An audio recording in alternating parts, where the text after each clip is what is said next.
And we're back, gentlemen. Good afternoon. Happy Sabbath. It's good to see you, fellas. Yes, yes, yes. Good afternoon, everyone. How y'all doing? Hey, That's right. doing all Happy right. Sabbath. Happy Sabbath. Happy Sabbath. Good to see my colleagues back here at another pastor's round table. Hey, listen, y'all. This is the last Sabbath of August. Time is going by so wow. quick. Going by quick. It's going by quick. I got to do something right off the top before I really should have said hello to you guys before I say anything to the audience. Listen, my mother, Pauline Paul, had her 88th birthday on yesterday. So I got to send a shout out. Happy birthday, Mom. I don't know if you're watching right now, but just want you to know we love you. And we are so honored and blessed that God has given you another year of life. So praise the Lord for that. Yeah, Listen, Sister we're Paul, excited for you. Yes.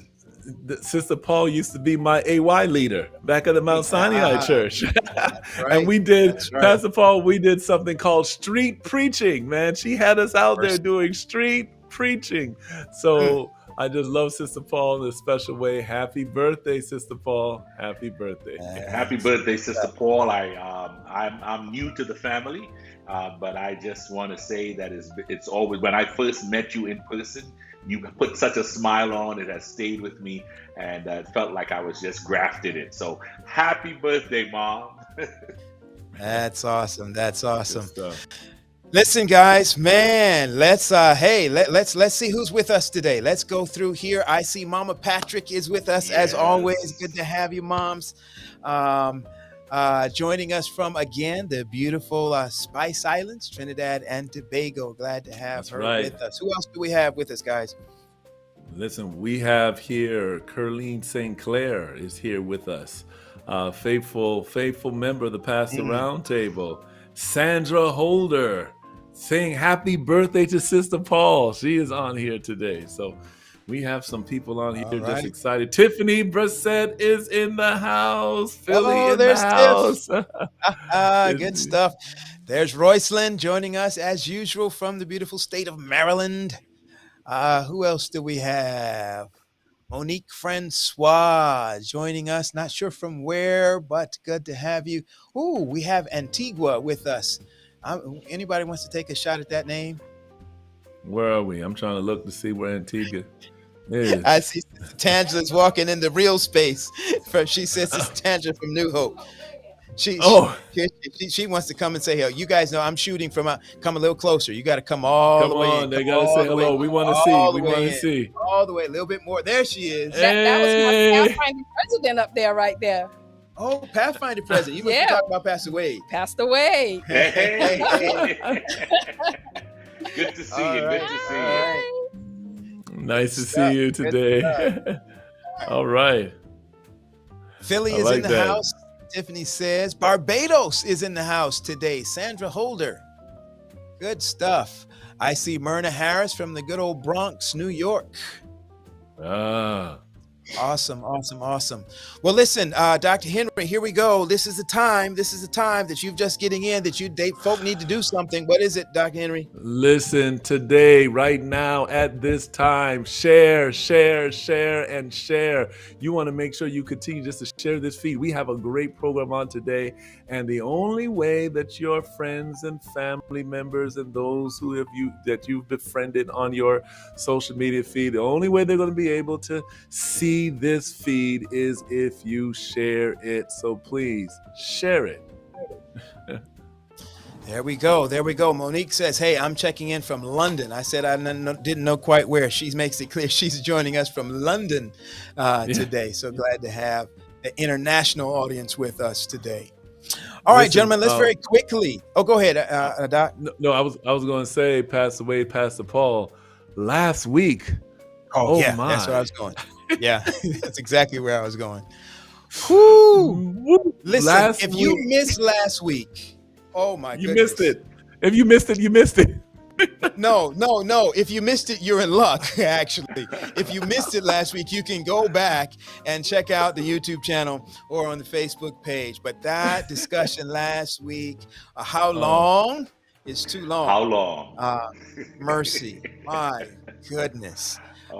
Dr. Charles Tapp, Andy, Pastor Andy from the Florida Hospital Church, pastor 37 and a half years. And that's then right. Henry Wright. It was just a phenomenal conversation.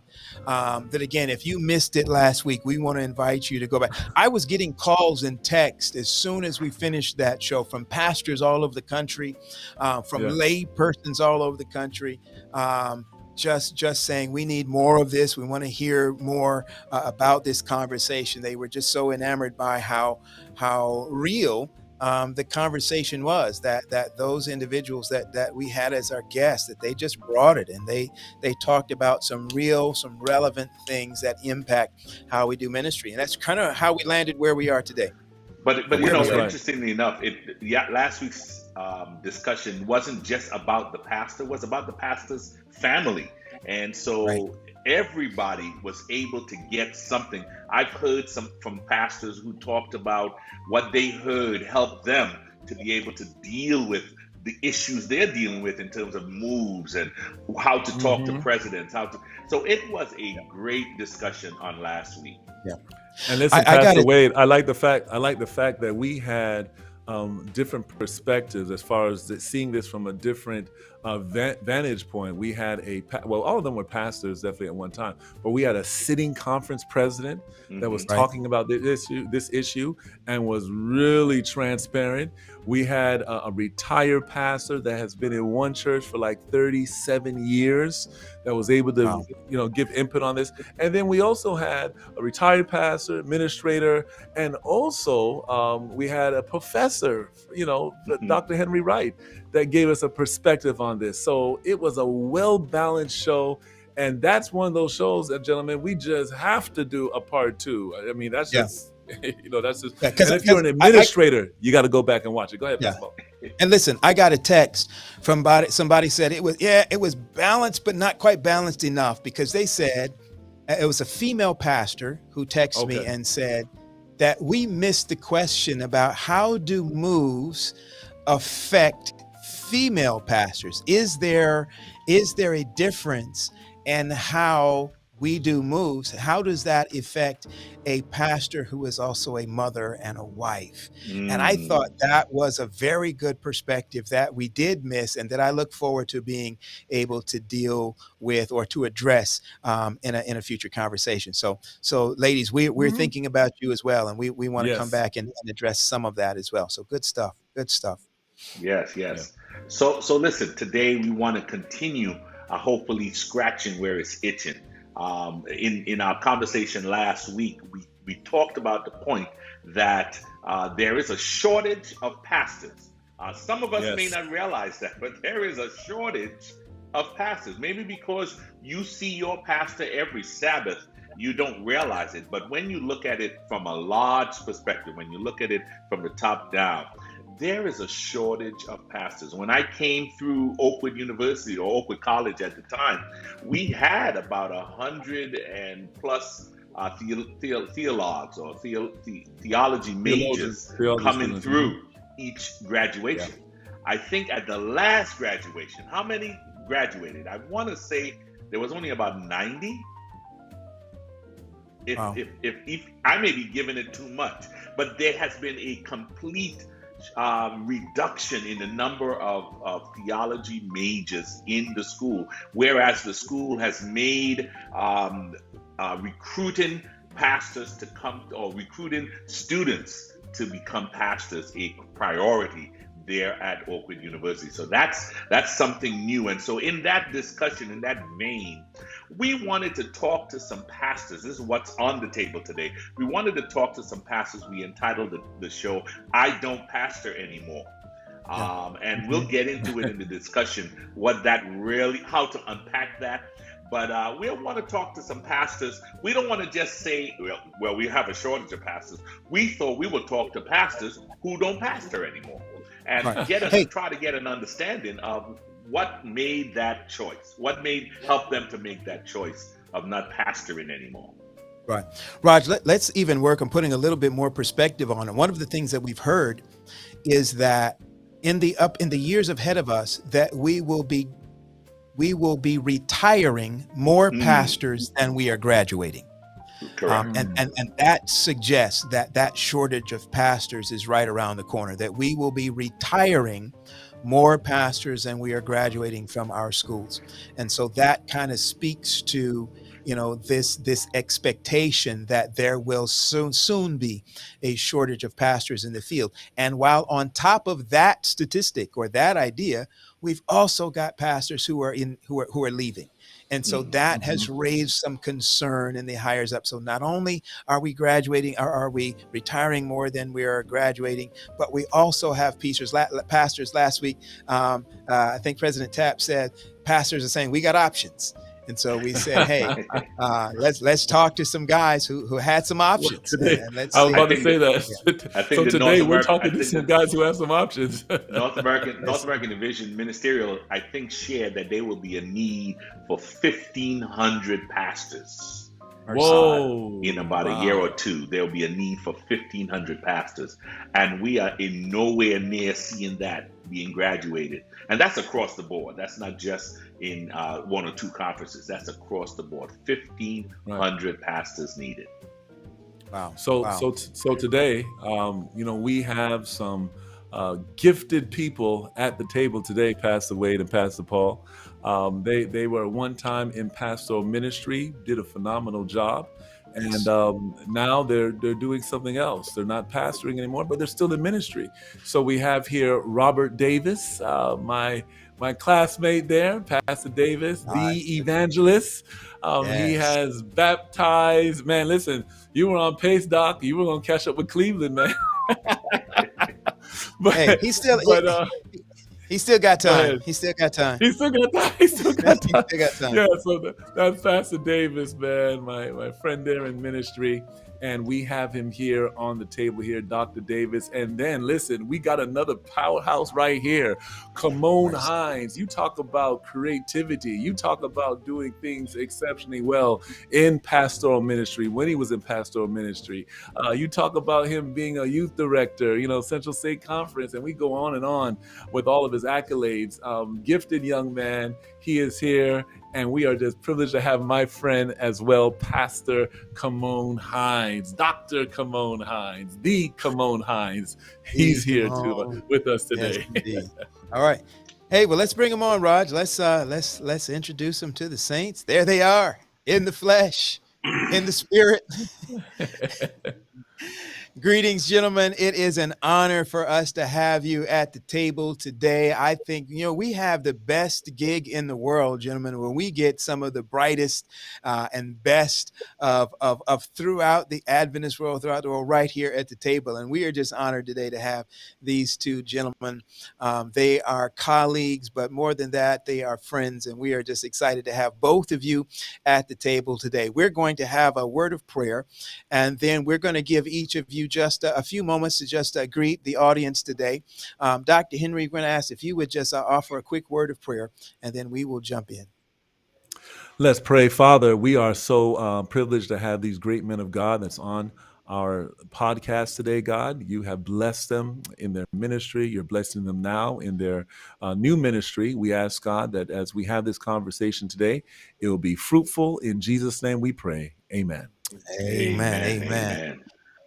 All right, gentlemen, you know the drill at this point. We don't always have your full bios and resumes and everything to read to everybody, but we do want to give you an opportunity to just say hello to the audience. Just let them know exactly where you are, what you're doing, or anything else that you want to say during that time. We give full-time employed pastors about 37.9 seconds because we know what preachers do. I'm trying to figure out if we still have to shoot. Now I know Robert Davis, I'm gonna have to give him 15.7 seconds because he's gonna take whatever he wants to anyway. But listen, we'll start with Kymone and go to Rob. Anything you want to share with the saints today? The time is yours, sir.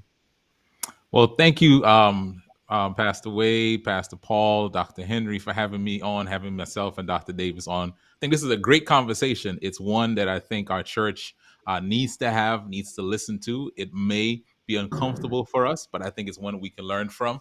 And so thank you all for having me on. My parents are on watching this now. I saw them in the comments. Hey. I'm excited about that. And just for us to discuss this. So thank you all. And I'm glad to be here with my youth director, Pastor Wade. All right. Dr. Davis, the time is yours, my friend. Okay, I thought that we was going to give a little bio about ourselves, so I got my spiel ready and narrowed down to about 25 seconds.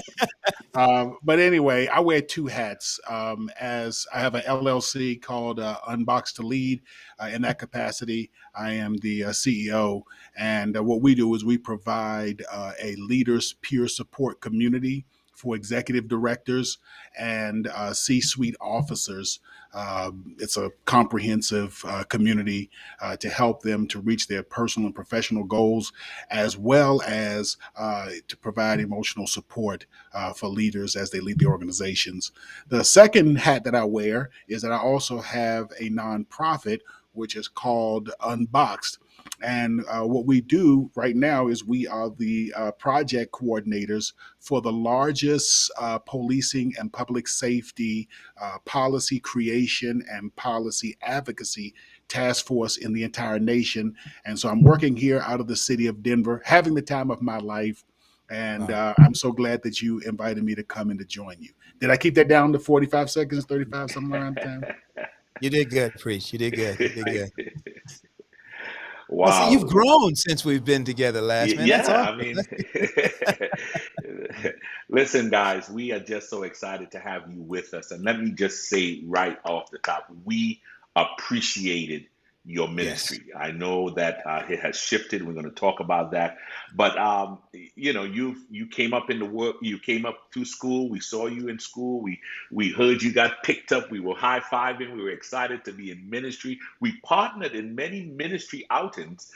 You at your local church, you came, preached at many of our churches, our youth congresses, all those things. But what issues did you consider in making the decision to leave pastoral ministry? I'm going to ask Dr. Davis, share with us what were some of the issues that made you consider to make that decision to leave pastoral ministry? Listen, I'm probably gonna be the most boring guest that you've had on here because there really weren't any issues that I considered. To be honest with you, what I mean by that is um, the decision to transition from congregational leadership to community leadership um, was made. I remember the exact day. It was the first Sunday in August, 2015. I was graduating from Andrews with my Doctor of Ministry. My wife and I were driving back to Chicago, and we took the scenic route through all of the orchards and stuff in between Michigan, Indiana, and Chicago. And there was just a calm that came over me, and the Lord told me He was ready for me to transition from congregational leadership, and I really didn't know what that was about. At the time, I was pastoring in Baton Rouge, Louisiana, and was literally having one of the uh, most successful and phenomenal runs of my entire ministry. We had just started a community health center. And it was called the Berean Wellness and Community Support Center. We had just started that, got our 501c3, we're up and going. And the Lord says, man, He's ready for me to transition. And I didn't know what that meant. I didn't know if that meant that I was going to transition from denominational employment. Was He transitioning me into some administrative position or transitioning me into um, um, teaching or faculty? And He closed all those doors. He closed the door to conference administration. He closed the door to becoming a faculty member or teaching. And the only door that was open was for me to go out into the community. Being stubborn and hard headed, I should have left in 2015. I would have put my family in a much better financial situation had I done it then. My wife had established a powerful business in Baton Rouge, where she was kind of had almost cornered the market as it relate to telepractice for speech pathologists. But I had to go ahead and I see one of my former members, Dorian Franklin, is here. Hey! So she knows that I'm telling half the truth. Not all the truth, but half the truth. But my wife was really cornering the market. But, because of my lack of faith, I Mm. could not see myself transitioning and how was that going to look and all of this stuff. So I ended up taking a call up to Denver. Love it here, but it was not what God initially intended. And then finally he said, listen, dude, when are you going to get the point? I'm ready for you to make that transition and to retire from denominational employment, congregational leadership, and to move into the new area of leadership that I'm calling you towards. And so You can only fight for so long. I talked with my president a year and a half, Roger Bernard. I talked to him a year and a half before I transitioned out. He gave me the green light. He said, "All right, you can tell your church 6 months before you leave." And that was our plan. And so 6 months, which would have been June of 2019. So I told them in January of 2019 that, hey, you got 6 more months of me. Get the most out of me because I'm going to be transitioning out. And as they say, man, the rest is history. Mm. Wow, fascinating, Wow. fascinating. But it wasn't. I just want to say the last thing I promise. It really wasn't where I had a fallout with the conference, where my church and I wasn't getting along. The brethren weren't, didn't sit, was had moved me somewhere I didn't want to go. It really wasn't that. I remember when Kymone and I had our first conversation about that. We both were kind of surprised. I remember where I was, Kymone, when we had this conversation. I was outside of the Ministerial Alliance meeting here in Denver, and I was sitting in my car talking to you. We three-wayed in past the Brooks. You remember that? I remember And that. I was shocked. I was like, "Oh, Kymone is transitioning, and I'm transitioning." So I was expecting him to tell me about how the brethren had kicked him in the gut, and how they, how he, if he never saw another Adventist church, it'd be the best thing that happened. And he was like, "No, God's called me to do something different." And I was like, "Are you Wow, serious? That's my story." Yeah. Mm. Mm. wow, fascinating. Yeah. Sounds like Rob kind of alluded to my answer already. And I think it's similar, right? So about a year before I made the announcement that I was leaving, and maybe I should even go back further. In all of my ministry, um, God blessed, had a great time. I enjoyed my experience pastoring, being a youth director, being a church planter. But there were times along the way that I knew that this was not what God wanted me to do for the rest of my life. Mm. And I think my wife as well felt the same thing. But as Dr. Davis said earlier, there's a question, right, that I was asking: what do I do? What's next? And I think about a year before we made the move, before we actually made the announcement, that's when God really like made the confirmation. No, I want you to move and step out into this world of working for yourself, starting a business, empowering other people to take their knowledge, their passions, and develop them into businesses themselves. And then we began working on a plan. And I think so I want to add something to what Pastor Davis is saying. Were there times along the way that ministry was difficult or challenging? Absolutely, Mhm. right? Like let's Yeah, let's just be honest. I think there were challenges, there were difficulties, and I think sometimes God even uses some of those to stir you up so you don't get comfortable in something that He doesn't Wow. want you to stay in. But let me be clear. I just as confident as I was in 2000 when I felt called to go into pastoral ministry is as confident as I am about what happened in 2018 when I stepped away Mm-hmm. from pastoral ministry. I felt just as called both times in making those moves. Wow. yes. Wow. Wow. Wow. Good. Wow. Wow. I want to go back a little bit. And again, we look back at your pastoral career, and again, phenomenal work from both of you gentlemen. And as you mentioned, that Kymone Hinds, you mentioned that there were times, and I think all of us has experienced, or most of us have experienced those times when it was difficult, in Mhm. pastoral ministry. So my question is, at those difficult moments, did the denomination have an impact in your decision to stay in pastoral ministry when it was difficult, or did the denomination have like a negative impact and kind of because some people get hurt, in the denomination. So did the denomination have a negative impact in your ability to make that decision to stay when those times got rough? I want to go to Pastor Hinds first. It's a good question. There's a question I wanted to ask when I came on here. So I think it's related to what you just asked me, and I'm going to put it out there and then answer your question. I think whenever people like myself or Dr. Davis or others leave, we ask, "Why did you leave?" And I think it's almost as good a question to ask pastors who are still in ministry, "Why did you stay?" Okay. Ah, wow. Because sometimes I think Good. we Good. we overlook people's reasons for staying, and I think sometimes if we look at reasons why people stay, those aren't always noble, right? We think it's because of the call. I think Sure. sometimes some of the reasons that some people have stayed as long as they have because of finances. I need the money. I need to check, and I can't figure out Yeah. something else. It's the money, Um, it's the status, it's the power, it's position. It's yeah. well, let Sure. me say this, Pastor Paul. I'm not telling you. I'm telling you this from my experience, and I'm also telling you all this because I don't know if this has happened with you, Dr. Davis. Because I left, other pastors who are still pastoring feel a lot more comfortable to tell me about their feelings of wanting to leave. Right? Like, hey, man, listen, I'm gonna tell you this. This is what I'm feeling.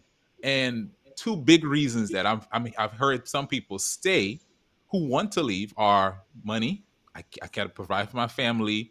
We have these bills. I got all of the loans and all of this stuff, and my family and kids are in school, and I need the subsidy. So it's money. And then the second one is it's almost scary. The second one is a feeling or a fear that once I get into this calling, to step away from it is some sort of sin or just Mhm. if you put your hand to the plow and you step away, it's not worthy. There's a lot of, I think, this is Kymone Hinds, bad theology around what it means to be in denominational employment. It almost feels like once you get in, you can't leave until death do you part, and I think that's a Right. wrong concept. Yeah. Yeah. Let me Like the answer your question. soldier. I know I was off there. I was off totally. No, But my but answer to that no, go ahead. is Yeah. Yeah. the denomination. I'm just like any organization. I mean, I don't perfectly like anything in any organization. And there are some things along the way that I felt like, stirred up the nest of this isn't what I want to do for the rest of my life. Do I wish I was paid more? Absolutely. But for all of the demands of the job, do I wish there was more understanding from administration at times as to the present reality of ministry? Because a lot of times the conversations that administrators have about what ministry is not the reality of what's happening on the ground presently. So some of those things are contributing factors, and I think those things need to be addressed because people, those expectations on pastoring, both from members and from administration, can be very much a stressor to the job and the role of a pastor. That's good Wow. stuff. Yeah. Yeah. As you were talking about the call, I think there's a question about that later. Paul has a question next, but I remember, you go in. I fought it for 10 years. I was like, nah, I don't want to be a pastor. It's not my youth director, rest his soul, Danny Davis, was very, you need to be a pastor. I'm like, nah, that's not for me. But this sense of joining this fraternity, sometimes for life, is a hard yoke to break. You talked about the fact that y'all balance, y'all actually heard the voice of God saying, "Hey, I need you to do something else." Um, I mean, what were there some things that said, "Nah, don't do it now," or what was it that really how did you make that switch? Because it's really tough for a pastor to, this is what I know. Some of us come into this thing from 18 on, so we really don't know what life has for us. But what is it that helps us to make that jump to saying, hey, I'm gonna try something else in ministry? Because Doc Davis, you said you are now a community leader and community pastor. Where did that thinking begin in terms of, because we're not told that when we come into the church to pastor a local church.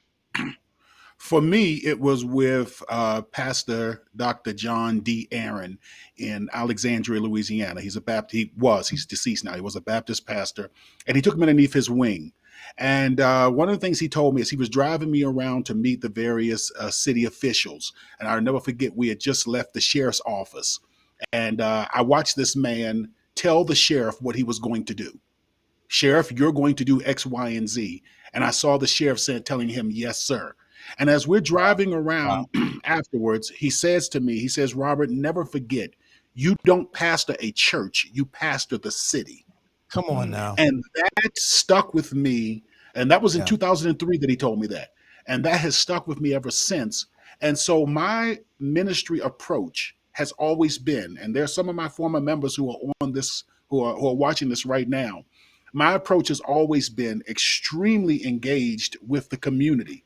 And so it was easy for me to be able to see that there was a need in the community for the skill set that I had and that I had developed through my academic training, but even more so than that, that I had developed through congregational leadership. And so when you recognize, man, every city that I go to, everywhere that I'm going, I'm having the exact same experiences and successes and being able to move the community and lead the community in a very strategic direction, then that fear kind of subsides and you realize, man, if I was to, and I thank Pastor Hinds for this, if I was to attempt to monetize this and to try to make a living off of this, then I could turn this idea to life. How you like that one, Kymone? You unboxed that very well, but Dr. Dave, you unboxed that very well. These guys. But just to add to what Pastor David said, I think a lot of us, if we're honest, fear holds us doing what we're presently doing, right? And that's pastor, that's anyone in any position, right? Like let's just talk about human fear of transition, of the unknown, of stepping out and doing something different. We all face those fears. And I think as a pastor and someone who preaches faith, God challenged me, man. You're preaching this. I remember preaching a series at the beginning of 2018 for my church, and I still have the picture. It says, "It's time to move." And I'm preaching for them to make a move in how they're doing stuff. And I say to them, it is dangerous to stay in the familiar when God is calling you to live by faith. Mercy. And it hit me. I'm not preaching to these people. My God is Lord. talking to me, because what was obedience for me stepping into full-time pastoral ministry would have been disobedience if I had stayed doing it when I knew that God was telling me to leave. Wow. Okay. All right. So that leads us, I think, a good segue into it's really a continuation of the previous question. So let's back up and to think about what a lot of young people think about before they engage a course of study of theology. And they think about the pastor. Oftentimes, the caricature of the pastor for a lot of people isn't as much that he is the pastor as much as it is he is the preacher, right? Because it's in the preaching moment that the most presence is often felt. People feel, they know you as the guy who stands in the desk and lights it on fire, preaches the word, right? Um, so a lot of times the call to ministry for a lot of young people, they see themselves as answering the call to preach as opposed to the call to pastor. And I don't know if that was particularly clear. Pastoring involves No, a that's whole great. lot more than just the preaching part. So when you guys engaged your call, and we've talked about this word a number of times now, this calling, and people say that, you can choose your job, but you cannot choose your calling.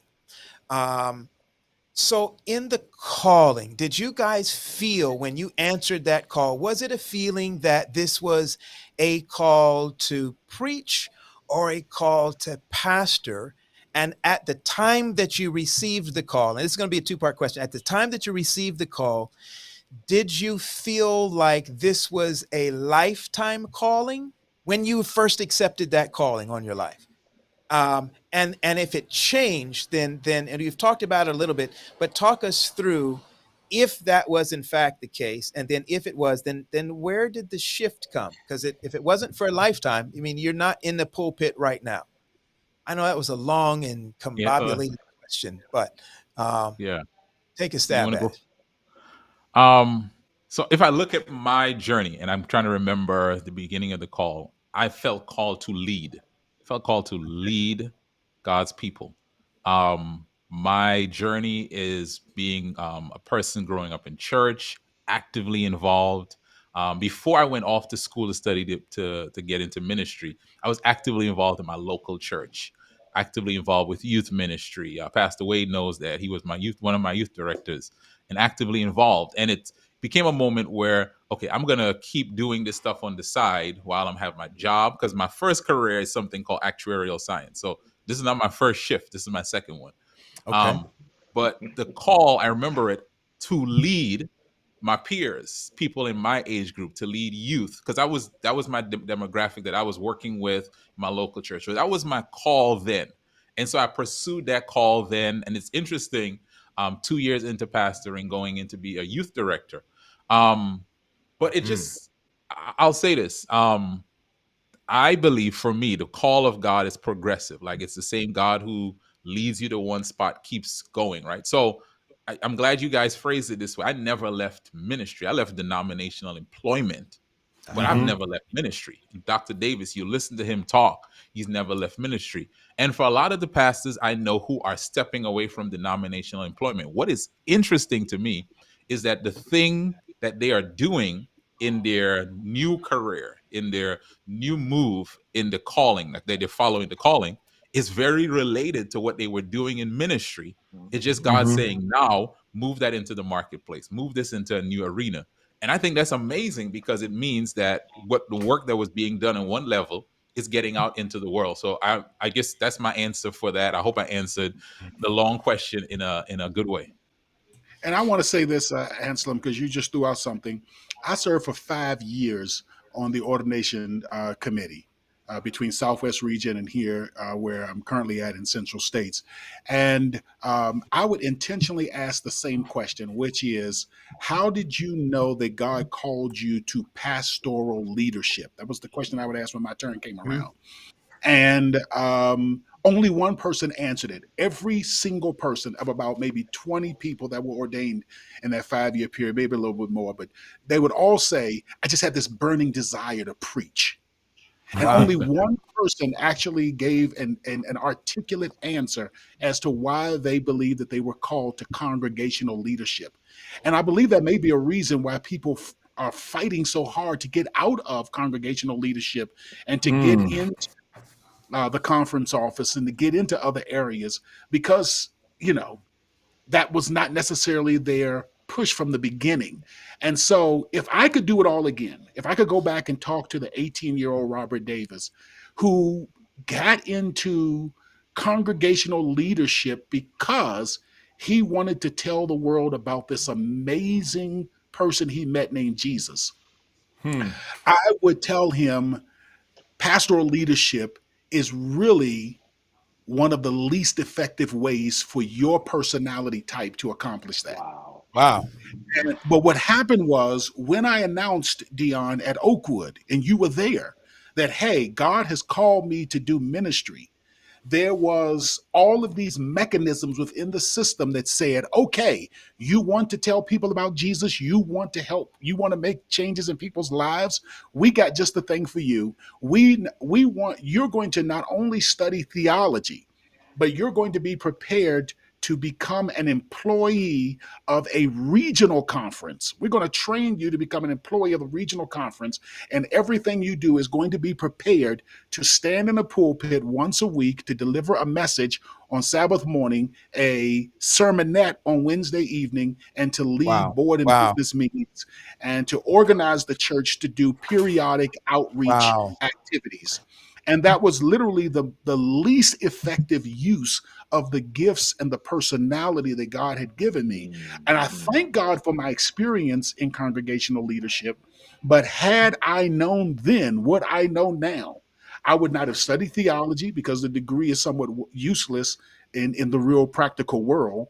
I would have still went into ministry and telling folk about Christ, but in a completely different way. And unfortunately, we just don't have mechanisms in place to help people to identify, young men and young women to identify what it is that they want to do relative to ministry.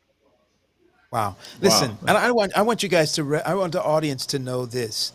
And all my years at Oakwood, um, I cannot think of a sermon on on Oakwood College campus that was more effective than the sermon, Robert, that you preach during a student week of prayer.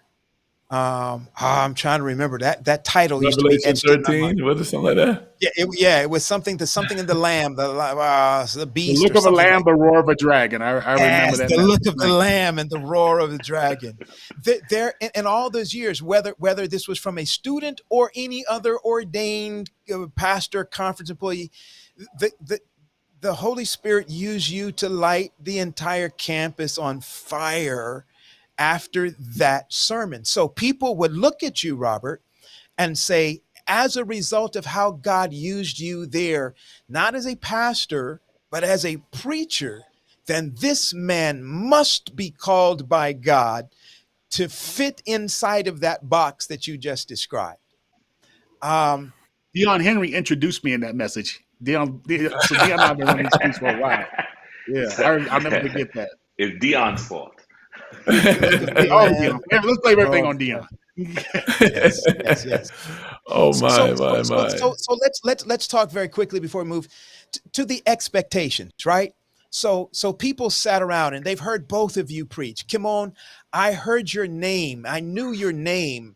I knew Yeah. of you before I ever met you. Yeah. Um, and I knew of your creativity, your innovation, your passion for ministry and all of that. And then eventually when we got to talk, we talked because I already knew some stuff that I was already kind of this guy is on it.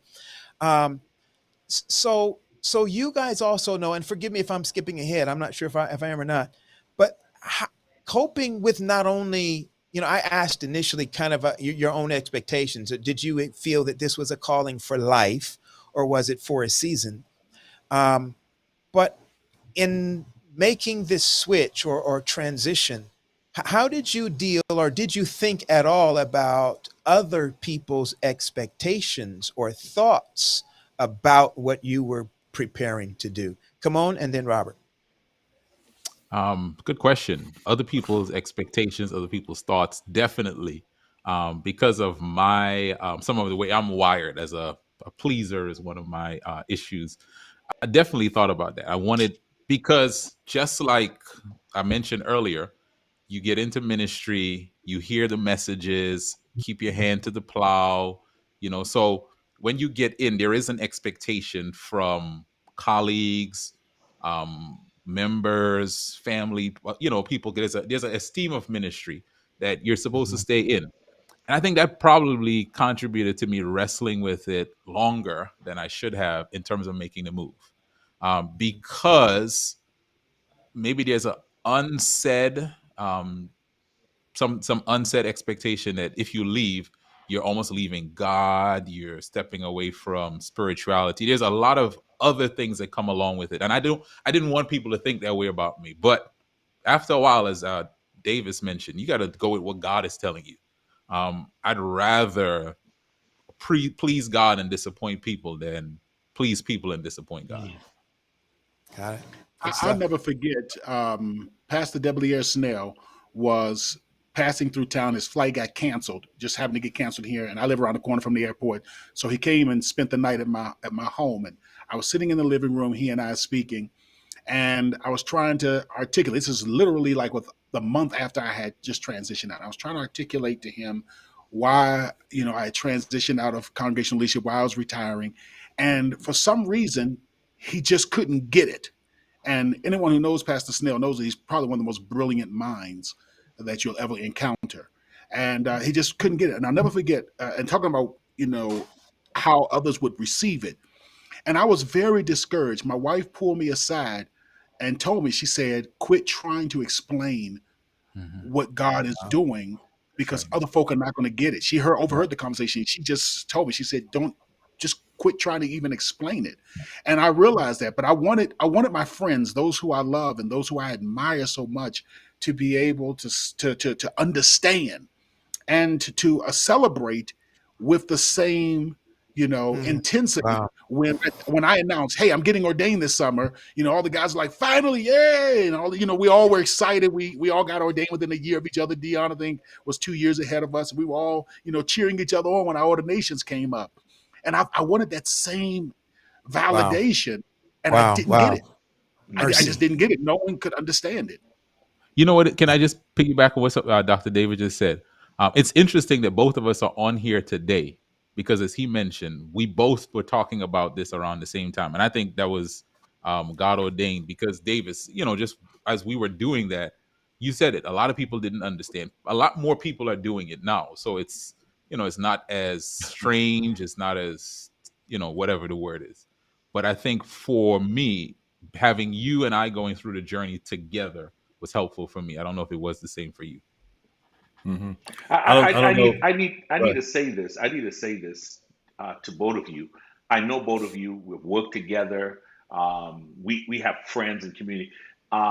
What you did actually prior to my coming into ministry and the years that I put in ministry, now I understand better than before, and I applaud you the courage y'all took to step out and still be in ministry. It's something that still baffles a lot of us who are still in, and probably baffle a lot of people who are out.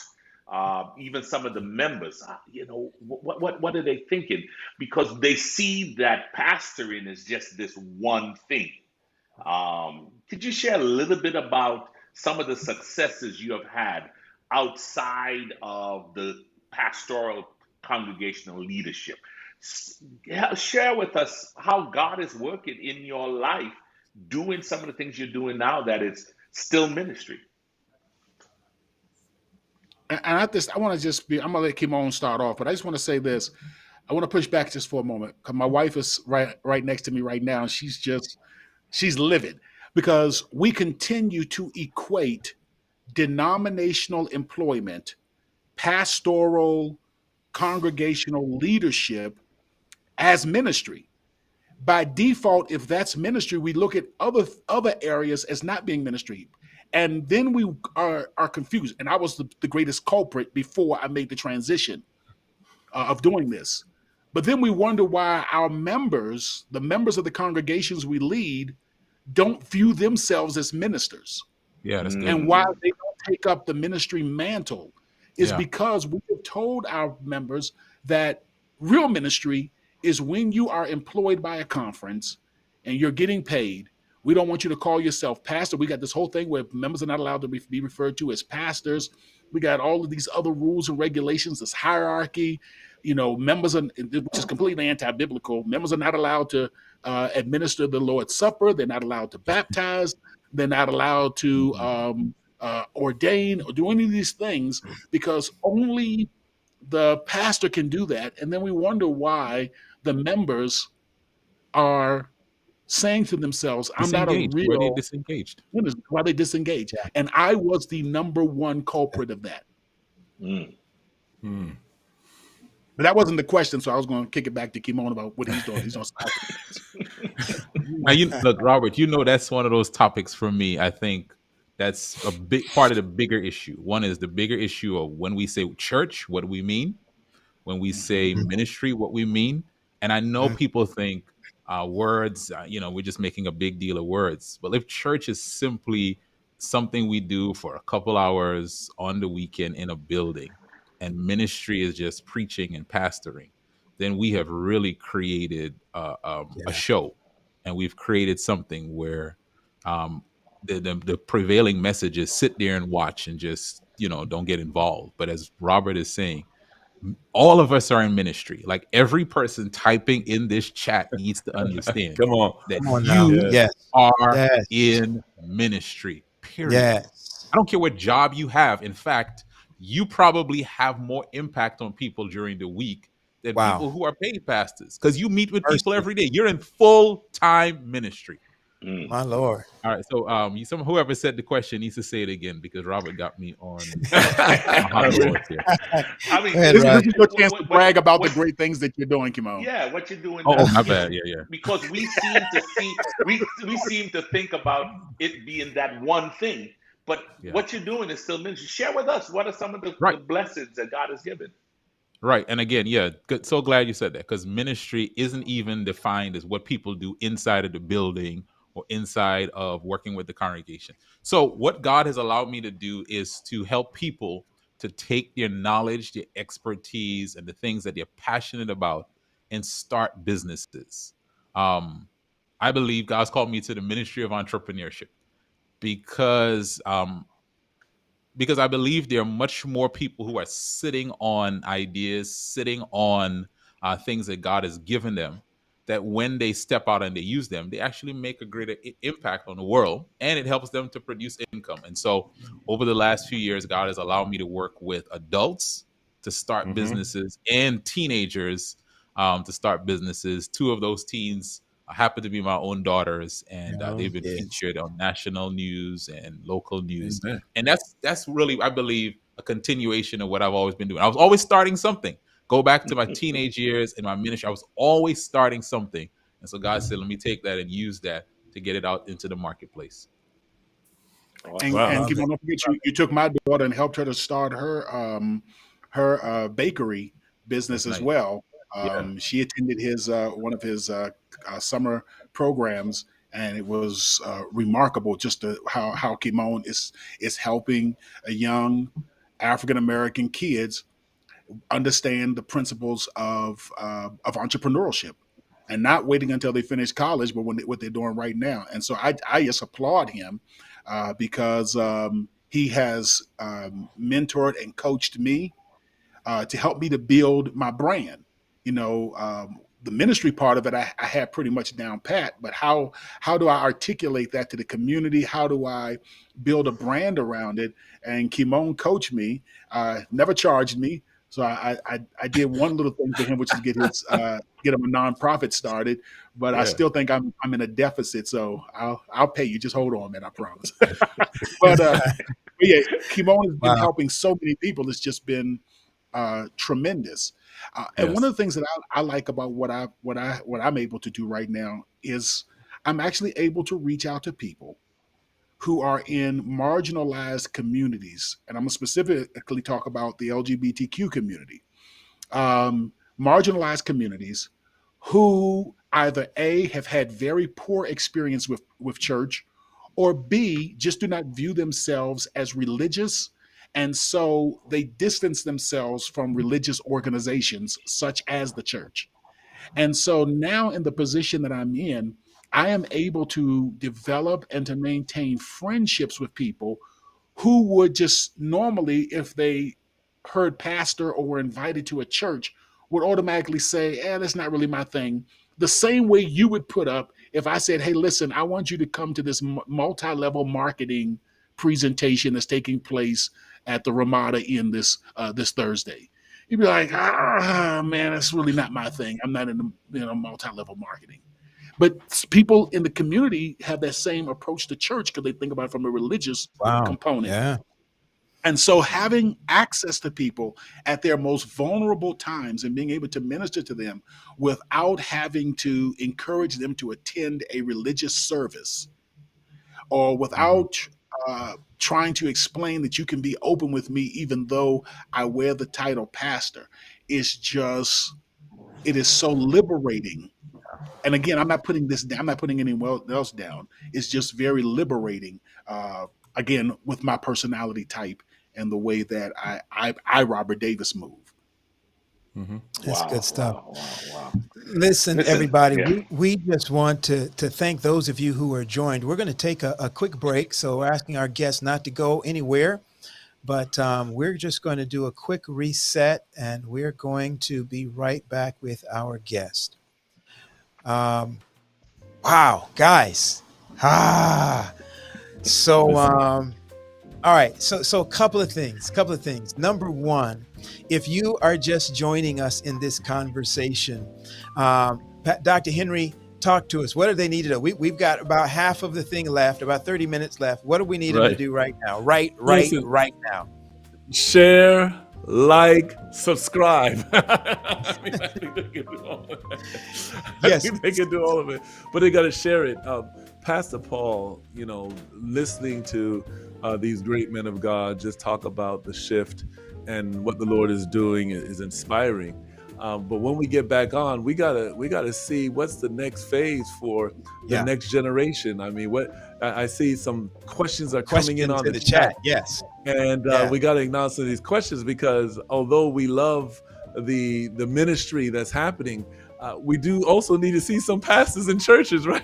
So, Yeah. we gotta figure out Listen, what we're gonna do.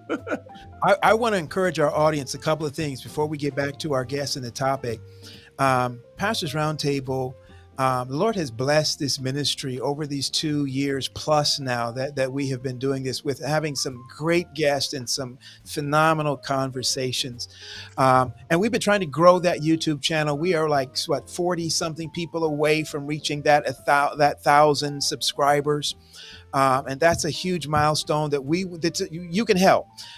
You can help us reach that. If you have not subscribed to the Pastors Roundtable YouTube channel, we want you to take some time right now.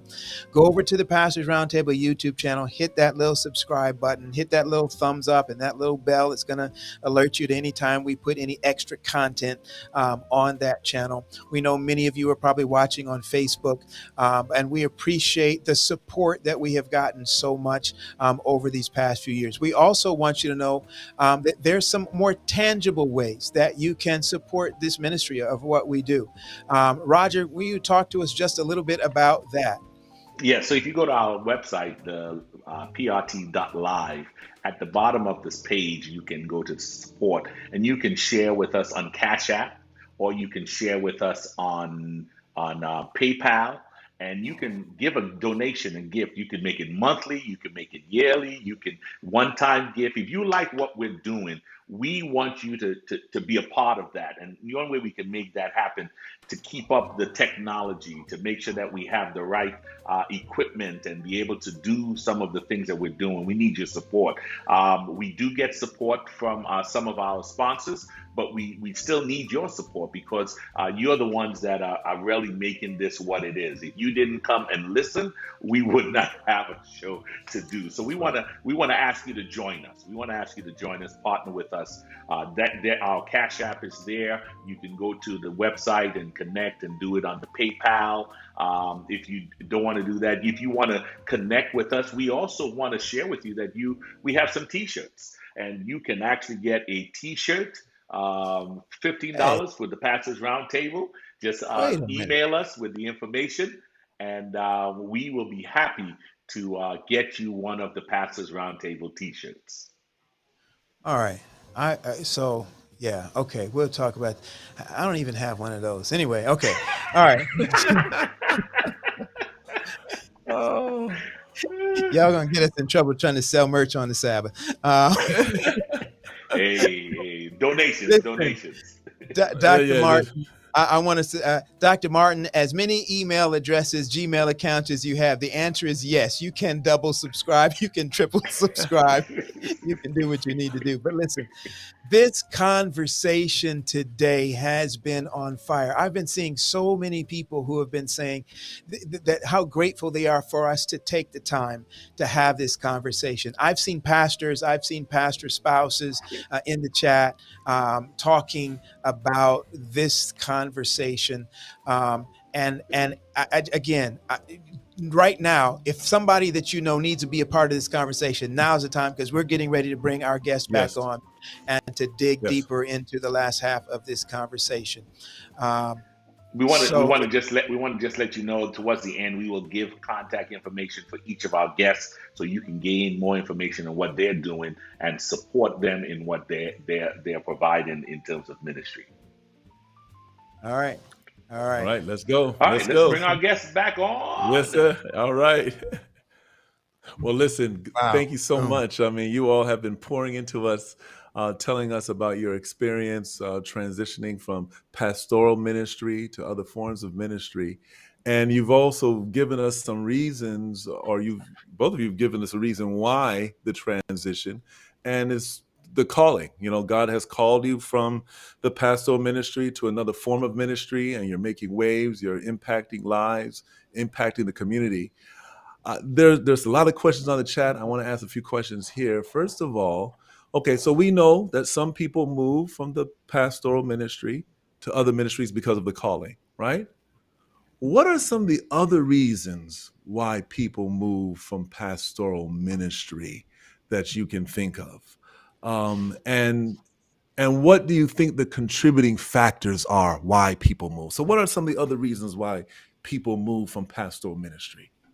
I'll let the So doctor guys, go first. hold on. While you work Dr. on Davis, that answer, because look, because Dr. I, Davis, there's a question from one of our yeah, professors, our professor that we yeah. had at our doctoral ministry program Oh yeah, that I Dr. Allen. know we have. Yeah, that you look up, we got to answer that question. So I'm trying to set it up now so we can Well, ease into that question.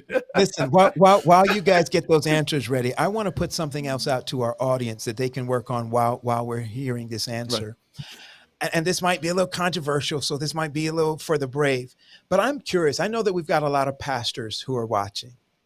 I wonder if it might not be interesting, because I would answer this. If there are any pastors out there who are watching, if you have ever at any point considered doing anything other than pastoral ministry in denominational employ, if you're willing, if that's been you, if you have considered it, if you're willing, put a one in the chat. I think our people would be interested to see this. I will put my one in the chat first if I had it up. I absolutely have.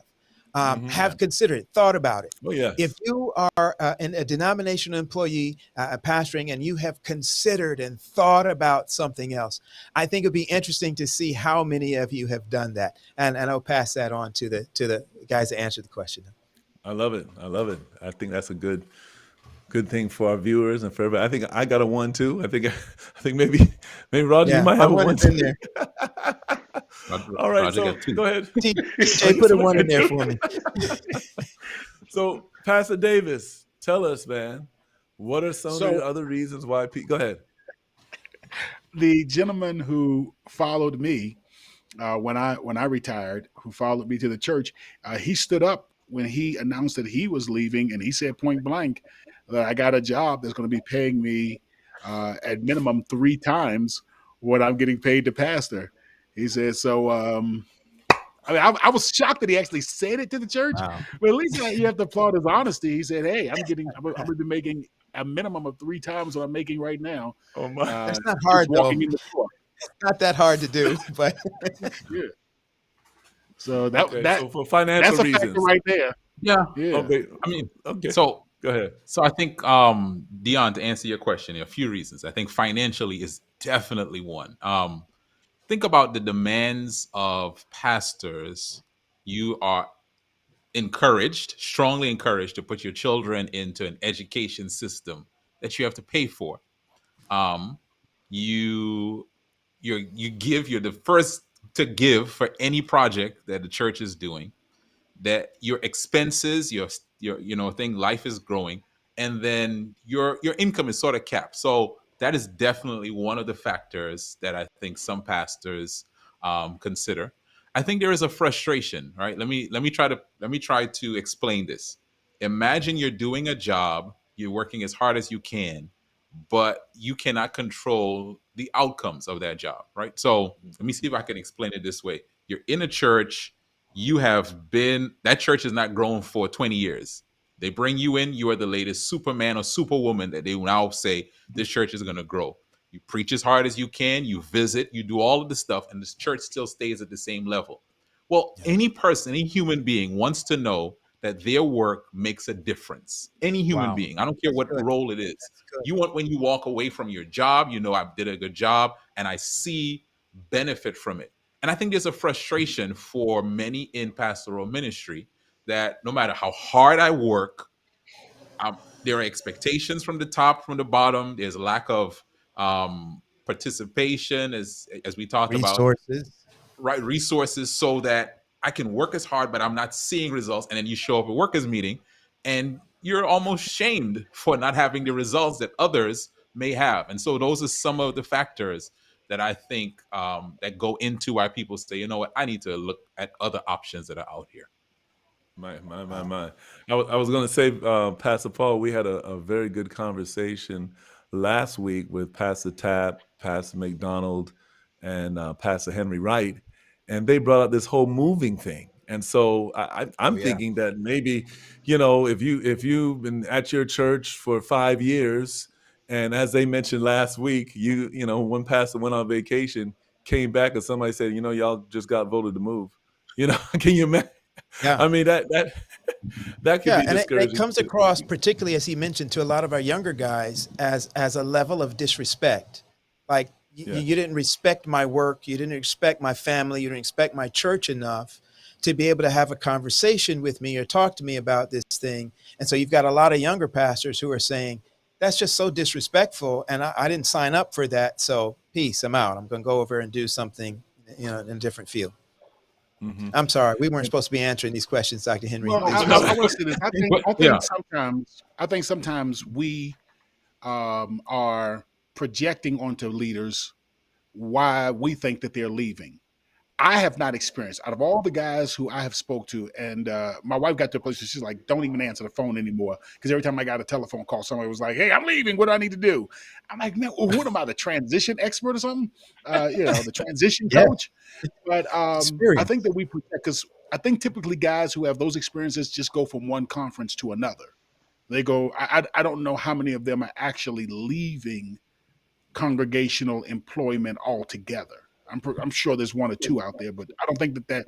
I think the majority of the guys who are leaving genuinely are experiencing a call. There's another thing. We've had some pastors who have been shown the door because of various reasons, and so have been asked to leave or forced to leave. But I think the majority of guys who leave on their own are doing so because of a sense of a deep calling that God is That's moving good. them in another area of leadership. And I know we want this. um, I know somehow we want this thing where, man, if we can just figure out what is the negative reason why people are leaving, then we can fix that negative reason. If the reason they're leaving is because we're moving them too quickly, or because the conference is not being more considerate of their families, or whatever it may be, then we can just put policies and practices in place to fix that, and that'll solve the problem. I think what is happening is people are realizing that there's just a lot of ways to do God's work. And let me right. just also share this. There are a lot of contexts and a lot of congregations where with a hired, and I would have never said this 10 years ago, but where the paid employed title pastor is really not necessary. Mm. Say it I know again. that's One more time. Go again. Say I know that that's, again, that's preacher. be anathema, but they're really because to some degree in some of these churches the pastor just provides a weekly, or not even weekly because they have multiple churches, provides a monthly high level religious entertainment production Well, Mm. called can a I push sermon. back a Wow. little bit Wow. on what you just Wow. said, Pastor Davis? I don't think I agree with you that God is calling people, and people are responding to their calling and making the transition. I think God had been calling people in the past. And because of the way our system was set up and even the mindset of the past, think about it. People were staying in jobs for 30 years, retiring. That day is no longer. Like, people aren't doing that. So I think Right. pastors are doing the same thing that people are doing. Okay, I feel a call to do something, and there is the mindset now is I don't have to stay doing this to stay in God's will. Like, I know that it's not true anymore. No matter how many times I may hear it from other places, I know that's not true. And I think if you were to sit down with older ministers just privately, some of them have had some of the same thoughts that Davis and I just shared on here. I Mhm. People would ask me, "Why did you leave?" And before I answer, I would ask, "Why did you stay? Have you ever thought about leaving? Have you ever felt like God had called you to leave?" And many said yes, but I couldn't. Mm. I could not. And I think that's still something we need to hear. We need to factor that in. Okay, so let me throw this back in to both of you, and particularly Dr. Davis, and what you how you responded. So there's a certain number of pastors that I've personally heard from, and most of us have heard these stories where there are pastors who have left, not because of the moving, not because of the families, not because of those things, and not particularly because they felt that there was an external call or a call for them to leave the organization, but because they were trying to fulfill a calling that they felt they could accomplish within the context of denominational employment, but it did not fit within the box that denominational employment required of them or would allow. Is that something that you've seen, that you've heard, that you felt? How would you respond or address pastors that have those kinds of concerns that, yeah, I don't want to leave denominational. I want to be a pastor, but I want to be able to do this, but my church or my conference or my executive committee or my union or my division, whoever, that this doesn't fit within their understanding of what pastoral ministry should involve? My limited personal experience is that I have heard that several times, but I've never actually. Oh no, one. I only know of one person who actually could articulate and follow through with that. I only know of one person, um, but I've heard that a lot. But I have not. That has not been really a big thing that I've seen where you can't. I mean, I love to do community stuff. So, like I said, when I was in Baton Rouge, we started the Berean Wellness and Community Support Center. We actually had a clinic that was providing services for low income families in the community. I was working with the Ministerial Alliance. I was, working on policing policies and things of that nature. Everything I love to do, I was doing it. We had a midnight basketball league going on at the church and all kinds of other stuff. So, you know, I just don't know what it is Yeah, that they're looking for. It hasn't been my experience. Okay. yeah. Well, maybe I can provide another side of this because I hear what you're saying, Dr. Davis. I think what you shared is the things that you were doing as a part of your church ministry. And I think sometimes what pastors may be looking for are outlets that they have ownership over and they have some Mm, autonomy in to be able to do. I'm looking at the three gentlemen here who are interviewing us, and I'm going to say that the fact that you all have this platform is a great opportunity. Yeah, 'cause this is not run by your conference. This is not run by whoever your hiring organization, but it gives you an outlet and an opportunity to use your gifts and your talents. And I think in pastoral ministry, one of the things that we've talked about, and we may have different views on this whole moonlighting, being able to pursue other things. I think we're going to have to reconsider that because pastors wow. will, I think, one, pastors who are presently in ministry, who are looking for autonomy and opportunities to have ownership over things that they are passionate about. I believe the institution is going to have to think about that tent maker ministry a little bit more. And then one of the answers for us not saying that we need more pastors may be allowing people who have skills for Mhm. leadership in the congregation to keep some of their full-time work and do this as well. But I want to just double click on that point. I think it may be helpful for conferences to recognize if I give pastors an outlet for things they're passionate about, it's not going to rob their ministry. It's actually going to give them that fulfillment we talked about and make them a better minister.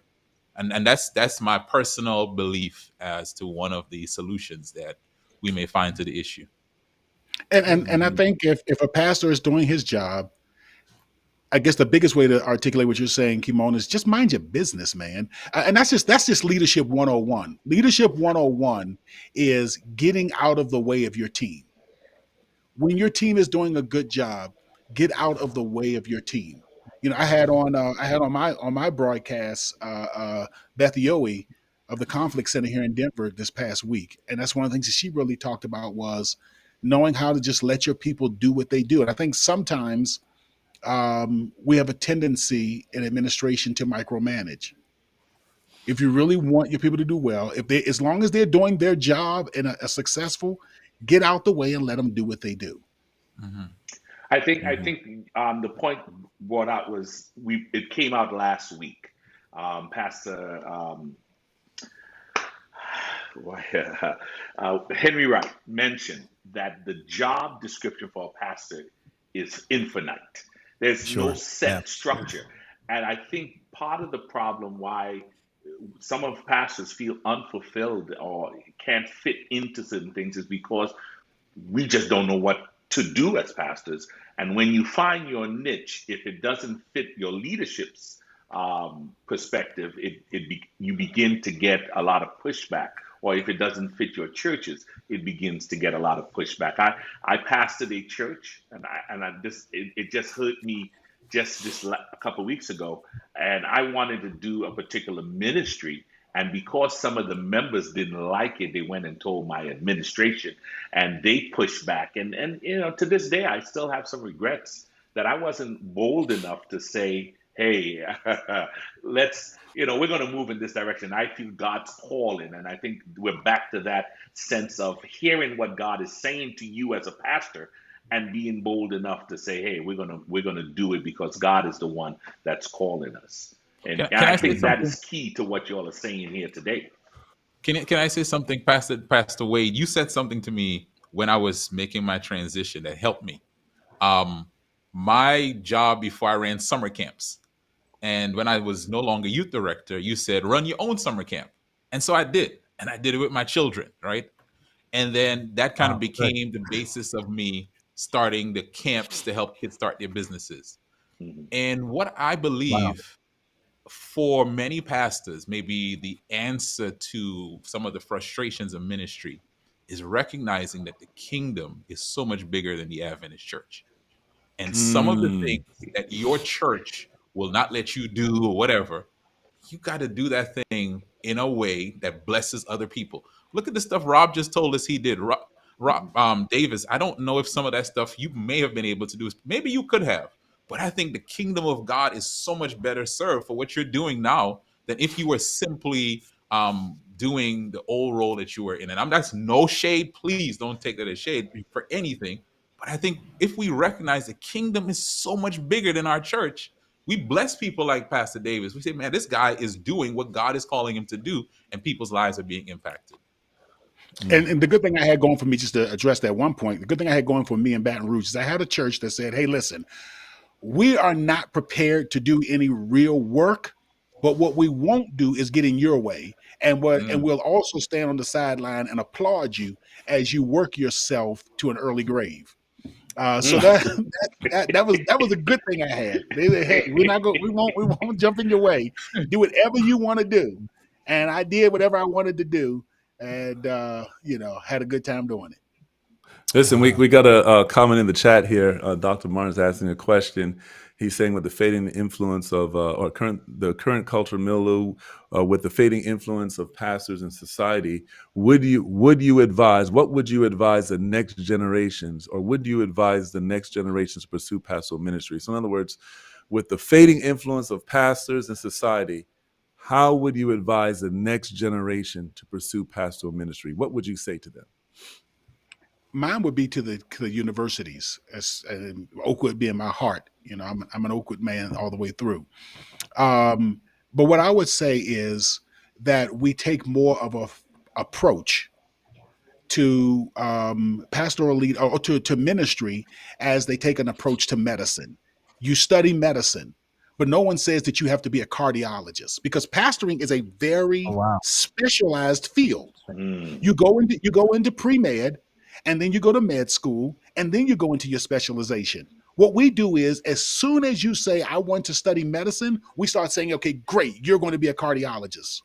That's exactly what I might want to do. Gynecology. I might want to do be a podiatrist. No, no, no. You only have one choice, one single solitary. And not only Wow. that, you have to be a cardiologist that works for Adventist Health Systems, and that's the only choice that you have. And I Wow. think if we step back and say, "Okay, you want to do ministry? Let's talk." I would love for them to have a couple of classes that talks about ministry in the real world, so that whether you are a physician, whether you're a sociologist, whether you are whatever, speech pathologist, whatever, this is how you are to take your profession and to do it and to make it into a Mm. ministry, Mm. whatever you're doing. Mm. Yeah. And so that Yeah. people can see there are various options. And one of those options is cardiology. Out of all of them, one of those options is cardiology, not the Mm. end all be all. Mm. Yeah. So Wow. then that's why you don't Ah, that's why boy. you don't hear neurologists bad mouthing cardiologists and saying that Mm, cardiologists are unneeded, because they respect what each other does, because they understand that's that good. all of That's us good. are practicing medicine. Good Yeah, that's stuff. good. Good stuff. That's good. Good Yeah, stuff. I, Yeah. I yeah, that's think I real good. think you I think you hit it on the head there. Um, that has just exploded in my mind. This concept of ministry, and you know what thought comes to me. God's ways are higher than our ways. God's thoughts Yeah, are high, yeah, and yeah. we tend to kind of try to keep it in a certain way. But when He is outside of the box, we don't see it, we don't get it, we don't Mm. understand it. Yeah. Well, You know, it's that's a so interesting. Go ahead. Go ahead. no. Go ahead. I wanted to hear from you. Go ahead. Yeah, I think for people going into ministry, I would encourage them. Davis mentioned it, right? We need to have a better sense of helping all our members understand the calling from God. And I think for those who are looking at studying pastoral ministry, I would say be as sensitive to the voice of God all the way through your ministry. Because I think the move that we're seeing, I do believe it's God leading, and I think it's people now responding to that leading. And don't and be aware of what God is doing in you. There are some things that as you do your work of ministry, you'll see God is pulling me towards these people. God is pulling me towards this gifting. And I would say be faithful to what God is calling you to do, because when you serve doing what you're supposed to be doing, where you're supposed to be doing it, God's kingdom is best served that way. God's kingdom is best served that way. Mm. Wow. All right, gentlemen. So as we wrap this up today, our time got by real quick, it feels. So here we go. So let's go back to the question on the table, or the issue initially, that again we are looking. It seems that we're hearing again that we are going to be retiring more pastors than we are graduating. You guys heard that in the opening. So the it feels like we've got less and less young people who are have the desire to come and fill these denominational leadership positions, and that's including pastors and anything else. Is there any corrective action um, that you see the structure, the denomination, the church taking on that might turn that? Well, first of all, is that a bad thing? And if it is a bad thing, or whatever, however you feel about that, is there anything that you can think of that helps turn that around, where we can find more young people who see pastoring um, within denominational employ as something to pursue, as something that they want to do? Has pastoring Mhm. lost its the desire for folk to do it? Yeah. How would you address that? What would you say in terms of what can the church do to make sure that in 15, 20 years that there is leadership? What if, are you ready for this? What if we just allowed things to play out its natural course, and I try to Mm, correct it? And what if we were to say that we're going to have, here's a number, 500. That just sounds like a good number. We're going to have 500 churches that will not have an employee of the conference called a pastor that will ooh, provide the weekly religious entertainment production. That we're Mm, going to allow congregations to develop an entirely new model of how they do ministry. What does an entirely new model of what it means for the saints to assemble, an entirely new model on what it means for to engage in ministry and to celebrate the Sabbath together. We're going to just allow these churches to come up with a whole new model. We're not going to force upon them one of our employees who will then tell them that this is the way you have to do it, which is, again, I keep using the term religious entertainment production with periodic community outreach activities.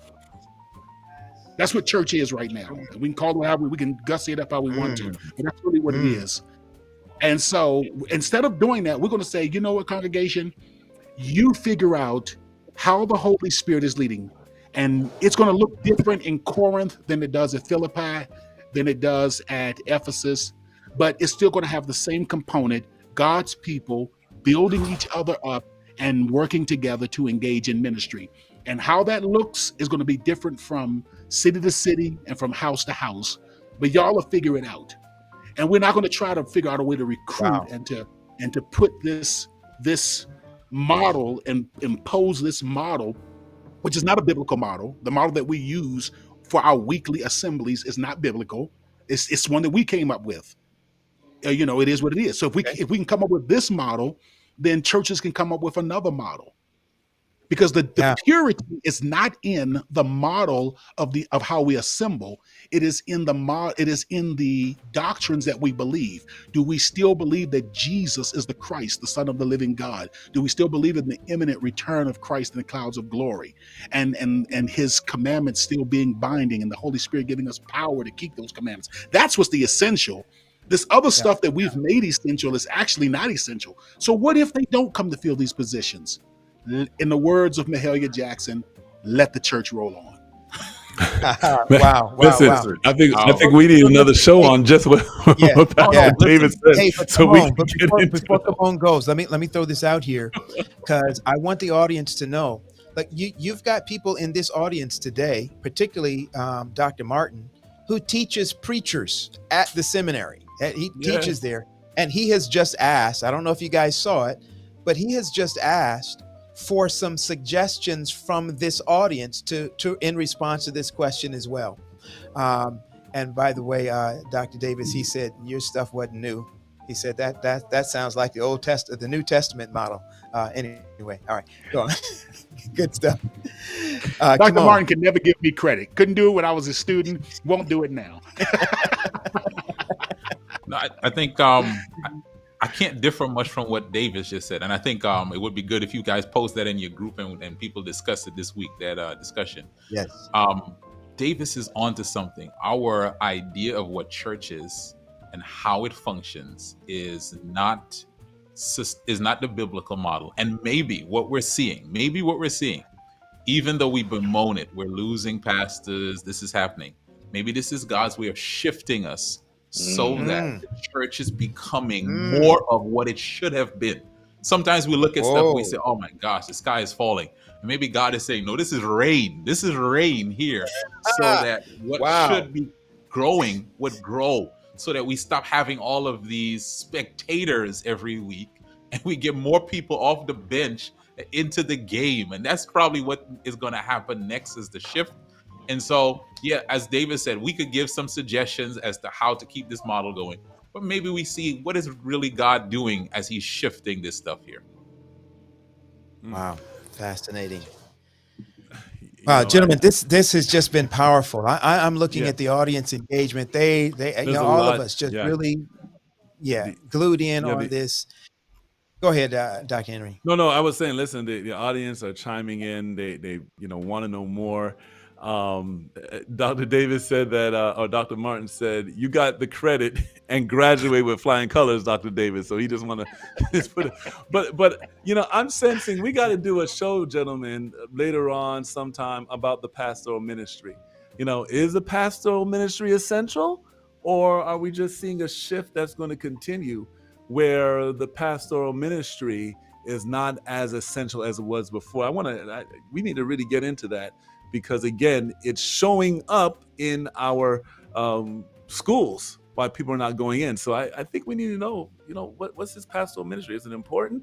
Is it still important? Do we need churches that will, I guess, shepherd themselves, and they don't need an overseer? Does an overseer need to be paid? Is it, let's get into it. And maybe that will be something that'll be effective. Yeah. And by the way, I want to take a special time and shout out another pastor I see in the chat, Andre Campbell. Campbell, we should have and could have invited Andre to be on this discussion as well, because he's another pastor who was pastoring in denominational employ and felt the call of God to move out and launch out.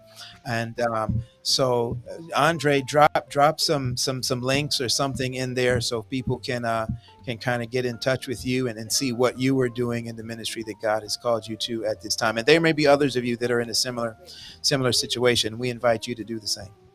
And I wish that I could come one day and just tell you about the impact that the entire Campbell family has had on my life. I would not be the Robert Davis who's sitting here right now if it was not for Pastor Campbell and for his beautiful wife, Sister Campbell, who took me and mentored me and made me who I am. I got to say that.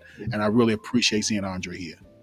Yeah, good stuff. Good Awesome, stuff. awesome, awesome. Listen, Dr. Davis, Pastor Hinds, or Kymone Hinds, we do see your ministry label underneath your name, but folks are asking how can they get in touch with you to gain. There was one of our viewers wanted you, Dr. Davis, to do a master class on how to make your ministry a community ministry. They want to know how to get in touch with you. Can you share how to do that for our viewers?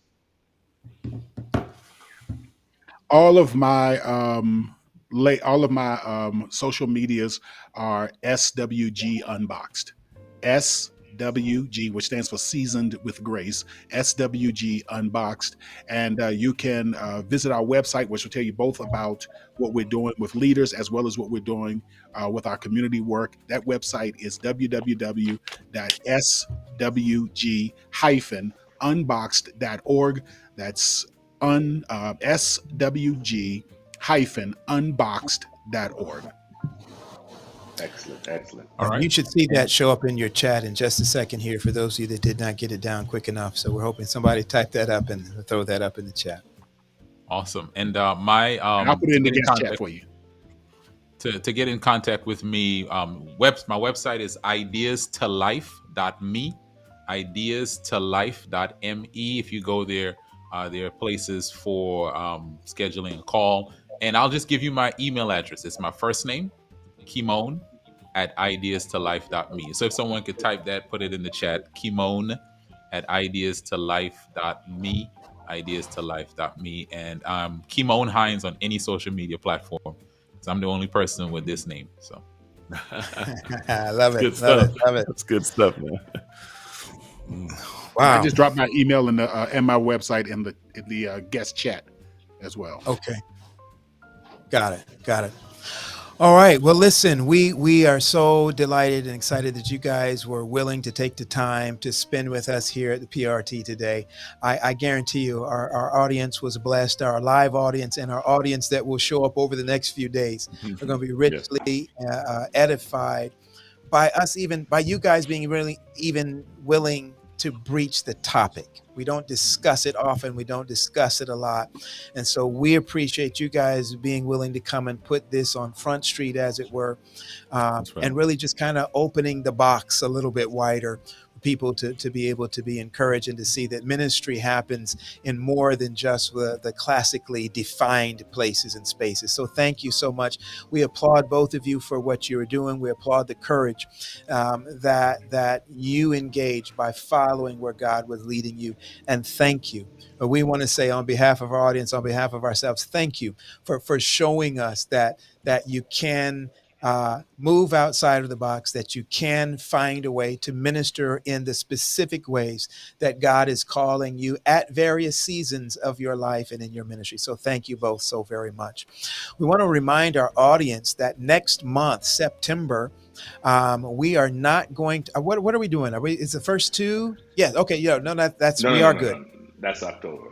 In September, Yeah. we are looking to do the Right. whole month Whole on month. religious liberty. Religious liberty. And we're going to be talking about some fascinating things. Liberty of conscience. We're going to be talking about Christian nationalism. Some of these things that are coming to the forefront like we never would have imagined before. And so you want to make plans to be with us every single week through the month of September as we approach these topics on religious liberty. It used to be a thing that kind of sat on the back shelf and we didn't talk about it a lot. It just seemed like it was the, ultra conservative side of the church that always had something to say on these things.